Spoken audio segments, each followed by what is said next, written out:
Tanggal angas ang maangas na national team player ng Korea nang pakita ng Eurostep move at tiniraan pa ng harap-harapan ni Kevin Kembao. Napapasok pa sa court ang mga bench player ng Sono sa move na ito. Sono Sky Gunners vs Buwasan KCC Aegis. Last game ni KQ sa KBL bago mag-break at uuwi ng bansa para naman sa kanyang national team duty. Makakalaban ni KQ dito ang ating isa pang kababayan ng former PBA player na si Will Navarro. Opening ng first frame, unang puntos ni KQ nanggaling sa second chance points na ito mula sa block ni Choi. 오늘도 조심해야겠습니다. 그리고 앞서 이거는 석공에서 블락샷 됐는데 3점이 들어갔어요. 그렇습니다. 6 minutes mark, gandang pasa mula kay KQ patungo dito sa kanilang import na si Nathan Knight. 4 minutes mark, biglang gumanda ang opensa at depensa ng KCC. Dahilan kung bakit natapyasan sa 2 points na lamang ang kanina'y malaking kalamangan ng Sono. Sa mga remaining minutes ng first period ay medyo nalimitahan sa attempt si KQ kung kaya tinilabas muna ito sa mga last seconds ng first frame. Pero sa Sono mapupunta ang kalamangan sa pagtatapos ng first quarter, 16-14.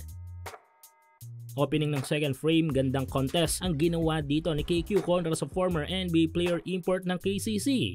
Under 8 minutes ay medyo malamig pa ang opensa ni KQ kaya ipinahinga muna ito ni Sono coach Seng Ji. 6 minutes mark, take over ang former NBA player import ng Sono na si Nathan Knight. Posterize ang inabot ng isang Koreano. Halfway ng second frame nang ibalik sa laro si KQ, agad na nagbigay ito ng impact sa opensa ng Sono sa pamagitan ng basket drive na ito.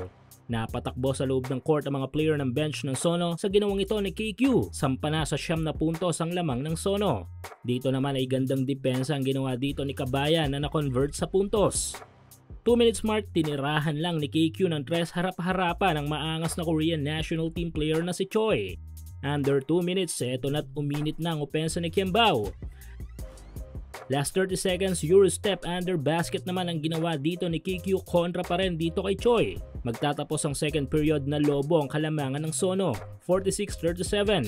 KQ already have 12 points. Nakakalungkot nga lang dahil bangku pa rin ang ating kababayan na si Will Navarro. Llamado sa standing ang KCC dito sa Sono, kaya malaking wake up call para sa kanila kapag natalo sila this game. Habang masarap na pag-uwi naman para kay KQ kapag nakuha nila ang panalo. Back to the ball game tayo.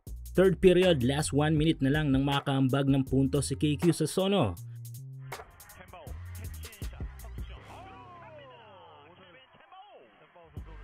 Pero sa kanila pa rin mapupunta ang kalamangan sa pagtatapos ng third quarter, 64-52.